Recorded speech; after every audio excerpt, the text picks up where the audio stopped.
గురుగారు చాలా మంది విద్యార్థుల్లో ఉండే సమస్య ఏంటంటే ఏకాగ్రత లోపం. ఇప్పుడు హ్మ్. మొబైల్స్ వల్ల కావచ్చు, మీడియా రకరకాల కారణాల వల్ల గేమింగ్‌కి అలవాటు పడిపోవడం వల్ల హ్మ్. ఏకాగ్రత ఉండదు, చదివింది గుర్తుండదు. హ్మ్. ఒకవేళ ఏదో కష్టపడి చదివినా అక్కడ ఎగ్జామ్‌లో పెడదామంటే సమయానికి గుర్తురాదు. హ్మ్. అలాగే పెద్దవాళ్ళకి కూడా ఇప్పుడు మాలాంటి వాళ్ళకి కూడా హ్మ్. జ్ఞానం నేర్చుకోవాలనే జిజ్ఞాస ఉంటుంది గానీ, హ్మ్. దాన్ని ఎలా నేర్చుకోవాలి? ఆ హ్మ్. కరెక్ట్ గురువులెవరు? హ్మ్. దేన్ని పట్టుకుంటే మాకు జ్ఞానం వస్తుంది, ఆ జ్ఞాపక శక్తి పెరుగుతుంది అనేది తెలియదండి. హ్మ్. సో, మాలాంటి వాళ్ళ కోసం అలాగే పిల్లల్లో కూడా ఏకాగ్రత లోపం ఉన్న పిల్లలకి ఏకాగ్రత పెరగడానికి హ్మ్. ఏమన్నా రెమెడీ చెప్పంటే ఏం చెప్తారు గురువుగారు మీరు? తప్పకుండా.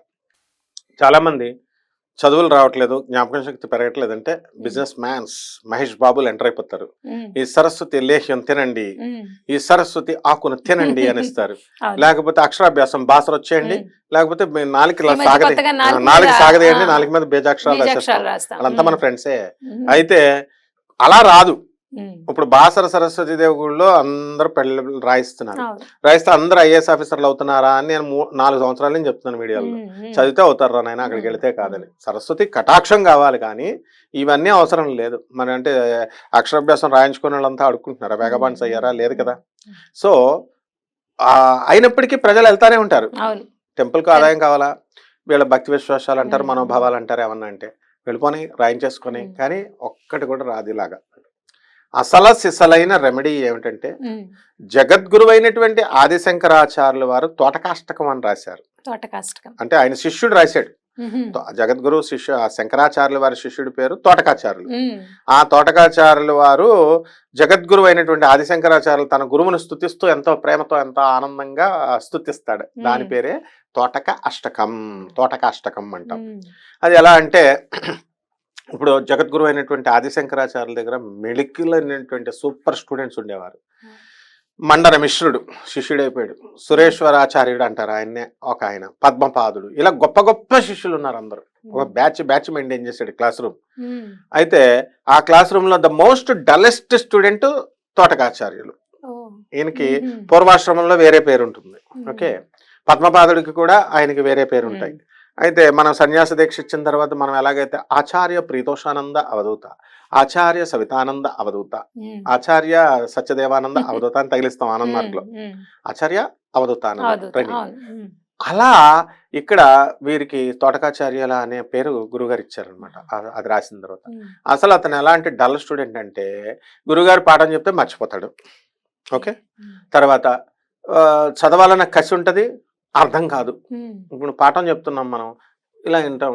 అర్థం కాదు. Confusing state. ఆ! మైండ్‌లోకెళ్ళదు. అదే. ఒక హ్మ్. 2 నిమిషాలు ఎళ్తది. మూడో నిమిషం నుంచి హ్మ్. ఎక్కదు. హ్మ్. మైండ్‌కెక్కదు. ఏం చేయాలో తెలీదు. హ్మ్. సో, పోనీ అదేమన్నా బట్టి కొట్టేద్దామా అంటే, బట్టి గుర్తుండదు. అర్థం కాదు, గుర్తుండదు. ఇంకేం చదువుతాడు? ధారణాశక్తి తక్కువ. అప్పుడు కానీ ఆయన దగ్గర ఒక గొప్ప గుణం ఉంది. అది డెవలప్ చేసుకున్నాడాయన. ఆ గుణం ఏంటంటే గురుభక్తి. గురుభక్తి. ని నిష్ప నిష్పక్షపాతంగా వ్యవహారం చేయడం, హ్మ్. ఉండడం, నిర్మోహమాటంగా ఉండడం ఇలాంటివి. ఉంటే ఆయనకు గురువు ఎంత విపరీతమైన ఇష్టం గురువంటే. హ్మ్. ఎవరికి? శంకరాచార్యుల వారంటే. హ్మ్. కాబట్టి ఆయన ఏం చేసేవాడు, గురువుగారు రాగానే మొత్తం ఆయన బట్టలు ఉతికేసేవాడు, ఈయన బట్టలు ఉతికేసేవాడు, రూములు కడిగేసేవాడు. ఇదే కదా ఇంకా మరి. వీళ్ళేమో తెలివిగా పుస్తకాలు రాసి పెడుతున్నారు శంకరాచార్యుల వారికి. ఓహ్! పుస్తకాలు డిక్టేషన్ చేస్తుంటే మిగతా శిష్యులు. ఈయనకి అది హ్మ్. రావు. హ్మ్. కల్లాపేస్తారు. ముగ్గులు పెడతాడు, హ్మ్. బట్టలు ఉతుకుతాడు వీళ్ళందరూ. అట్లాగా ఆయన సేవలు చేసుకుంటున్నాడు గురుసేవ. అయితే ఆయన మనసులో మాత్రం దృఢంగా ఉంటుంది. ఏమిటంటే నేను ఏమైనా సరే గురువుగారి ఆశ్రమానికి సేవ చేయాలా. గురువుగారి మిషన్ అంటే గురువుగారి యొక్క ఉద్దేశ్యాలకి, గురువుగారి యొక్క దాన్నేమంటారు? ఆశయాలకి హ్మ్. ముందుకు తీసుకెళ్ళాలా. నా హ్మ్. గురువంటే ఇష్టం, నా గురువంటే ఇష్టం అంటే సరిపోదు. హ్మ్. గురువుగారి ఆశయాలు ముందుకు ఆశయాన్ని. తీసుకెళ్ళాలి. అవును. హ్మ్. దాంతో ఏం జరిగింది, అప్పుడు ఈయన్ని తీసుకొస్తారు. శంకరాచార్యులు వారు ఏం చేస్తారు, ఒక రోజున క్లాస్ రూమ్ జరుగుతుంది. హ్మ్. కోచింగ్ ఇస్తున్నాడు శంకరాచార్యులు హ్మ్. వారు. సురేశ్వరాచార్యులు, పద్మపాదుడు వీళ్ళందరూ కూర్చున్నారు. హ్మ్. క్లాస్ స్టార్ట్ చేయాల. కానీ మన తోటకాచార్యుల వారు అక్కడ కావేరీ నదికెళ్ళి బట్టలు ఉతుకుతున్నాడు. హ్మ్. గురువుగారి హ్మ్. తనయ్య అందరూ ఉతుకుతుంటే, ఇక్కడేమో వీళ్ళేమంటారు, క్లాస్ స్టార్ట్ చేసేయండి గురువుగారు హ్మ్. అంటారు. హ్మ్. ఆయనేమంటాడు, తోటకాచార్యులను రాని అంటే, ఒక హ్మ్. 5 నిమిషాలు వెయిట్ చేద్దామంటారు. చూడు గురువుకి ఎంత అవ్యాజమైన ప్రేమ శిష్యుడి పట్ల. హ్మ్. కరెక్ట్. ఉండేసరికి అప్పుడేమవుతుంది, వీళ్ళు రారు. అతను రాకపోయేసరికి 5 నిమిషాల తర్వాత మళ్ళీ వీళ్ళు అడుగుతారు, గురుగారు హ్మ్. మళ్ళీ క్లాస్ స్టార్ట్ హ్మ్. చేసేయండి అని. వెయిట్ చేద్దాం అంటాడు గురుగారు. అలా 4-5 సార్లు ఒక అరగంట సేపు గురుగారు వెయిట్ చేస్తున్నారు. ఇప్పుడు ఎవరైనా స్వామీజీ వచ్చాడు అనుకో, గురువు స్థానంలో ఉన్నవాడు 4 ప్రవచనాలు చెప్పేసరికి నేను గొప్ప వాడిని అంటున్నారు. అలా 4 ఇంటర్వ్యూలు వేసరికి అబ్బాయి ప్రముఖ బ్రహ్మశ్రీ మాలాశ్రీ అలాగ చెప్పేసుకుంటున్నారు. మరి అలా ఉన్నప్పుడు ఆయన ఎంత వినయ విధేయతలతో ఉంటాడంటే శంకరాచార్యుల వారు అరగంట సేపు తన శిష్యుడి కోసం వెయిట్ చేస్తారు. అక్కడేమో మందబుద్ధి, ఆ మందబుద్ధితో బట్టలు ఉతుక్కుంటున్నాడు. అక్కడ ఉతుక్కుంటే ఏం ఆలోచిస్తున్నాడు, వాడి నిరంతరం ఆలోచనలంతా కూడా గురుగారి మీదే, గురుగారి ఆశయాల మీదే. మా గురుగారికి నేను ఏ విధంగా అయినా నేను సహాయపడాలా, నేను చక్కగా హెల్ప్ చేయాలా గురుగారికి ఆశయాలకి. కాబట్టి ఎట్టి పరిస్థితుల్లో కూడా నేను ఎలాగైనా సరే నేర్చుకోవాలి, ఎలాగా నాకు అర్థం కావట్లా, గుర్తు రావట్లా, మర్చిపోతున్నాను అని తెగ బాధపడిపోతూ ఉంటాడు. ఉండిపోతుంటే జగద్గురు అయినటువంటి ఆదిశంకరాచార్యుల వారు తన కృపా కటాక్షాన్ని ఇలా వదిలేస్తారు. ఎలా అయితే చేప ఏం చేస్తుంది, తన పిల్లల్ని గుడ్లు పెడుతుంది, గుడ్లు పెట్టి నదిలో ఆ గుడ్లని ఇలా చూస్తుంది, ఇలా చూసేసరికి అవి పొదగబడి పిల్లలు అయిపోతాయి. గురువు యొక్క దృష్టి ఉండాలి, కృపా దృష్టి. అప్పుడు చేప పిల్లలు పొదగబడ్డాయి. తర్వాత కోడి ఏం చేస్తుంది, పిల్లల్ని గుడ్లు పెట్టి ఇలా ముట్టుకుంటుంది, పడుకొని ఉంటుంది, స్పర్శ. గురువు పాదాలకు అందుకే నమస్కారం పెడతాం. ఇప్పుడు పెద్ద బిల్డప్లు నమస్కారాలు పెడుతున్నారు. అరకుర పంతులు గారులు, ప్రవచనగారులు ఎక్కువైపోయి, జ్యోతిష్కులు ఎక్కువైపోయి, గురుగారు కాళ్ళు ముట్టుకోవద్దు, ఆయన పాపాలు నీకు ట్రాన్స్ఫర్ అయిపోతాయి, లేకపోతే నీ పాపాలు ఆయనకి ట్రాన్స్ఫర్ అయిపోతాయని పీఠాధిపతులు ఉన్నారనుకో, వాళ్ళు బిల్డప్లు ఇవ్వకపోతే ఎవరు రారు, వాళ్ళు ఎవరైనా కావచ్చు. కాబట్టి వాళ్ళు మమ్మల్ని ముట్టుకోవద్దు, మీ పాపాలు మాకు వస్తాయి అని త్రిదండాలు పెట్టుకుని ఉంటారనమాట అందరూ. ఏ స్వామి గారు ఏంటో ఇలా ఏమన్నా దేవతలా దేవుళ్ళ గ్రహాల నుంచి తప్పించుకోగలుగుతారా? సో ఈ విధంగా ఇప్పుడున్నటువంటి భక్తులు ఏం చేస్తున్నారు, గురువుకి నమస్కారం పెట్టాడు, కాళ్ళకి పెట్టట్లే, దూరం నుంచి ఇలా ముట్టుకుని ఇలా బిల్డప్ అనమాట. అక్కడ ఆ విధంగా ఉన్నప్పుడు ఆ గురువుని పాదాలను స్పర్శించడం వల్ల ఇక్కడ ఎలాగైతే పక్షులు కోడి గుడ్లని స్పృశిస్తుందో పిల్లలు ఎలా తయారవుతున్నాయో అంటే సంకల్పం సిద్ధిస్తుంది కదా. ఆ విధంగా గురువు యొక్క స్పర్శతో, గురువు యొక్క దృష్టితో తాబేలు గుడ్లు పెట్టి తన చుట్టూ తిరుగుతూ ఉంటుంది, ఇసుక చుట్టూ తిరుగుతున్నప్పుడు ఆ తాబేలు యొక్క ఆలోచనలతో ఆ గుడ్లు పొదగబడతాయి. అంటే స్టూడెంట్ సక్సెస్ అవ్వాలంటే కృపా దృష్టి ఉండాలా, గురువు యొక్క కృపా దృష్టి, గురువు యొక్క ఆశీర్వాదం స్పర్శ ఉండాలి నెత్తి మీద ఇలా చేపెట్టి. మూడవది గురువు యొక్క ఆలోచన, నా శిష్యుడు ఏం చేస్తున్నాడు ఈ టైములో అని. ఈ 3 వాడి గురువు గారికి ఉన్నాయి, ఆదిశంకరాచార్యుల వారికి ఉన్నాయి, తోటకాచార్యుడి పైన ఉన్నాయి. దాంతో తోటకాచార్య నేను నీకు జ్ఞానాన్ని ప్రసాదిస్తున్నాను అంటారు ఆదిశంకరుడు. అంతే, వాడు మహాపండితుడు అయిపోయాడు. క్లాస్ రూమ్ స్టార్ట్ అవుతుంది, క్లాస్ స్టార్ట్ అవుతుంది అని పిలుస్తారు. అమ్మో నా గురువు గారు పిలుస్తున్నారని చెప్పి గబగబ వచ్చేస్తాడు ఆయన. వచ్చేసి ఆ రూమ్ లో రావడమే శంకరాచార్యుల వారిని చూసి ఇక పాడతాడనమాట. అదే తోటకాష్టకం. ఈ స్తోత్రాన్ని ఎవరైతే చదువుకుంటారో, ఈ జగద్గురు అయినటువంటి ఆదిశంకరాచార్యుల మీద, పాదపద్మాల మీద తోటకాచార్యుడికి ఏ విధంగా ఉన్నాయో, మరి ఆదిశంకరుల పైన మనకంత భక్తి ఉండాలి, మన టీచర్ల మీద అంతగా భక్తి ఉండాలి, మన గురువుల మీద, ఆ పాదాల మీద అంత భక్తి ఉన్నవాడికి ఖచ్చితంగా వీళ్ళకి ఏమవుతుందండి, మామూలుగా జ్ఞానం వచ్చేస్తుంది, విద్య వచ్చేస్తుంది, అది వచ్చేస్తుంది. ఇది ముఖ్యం.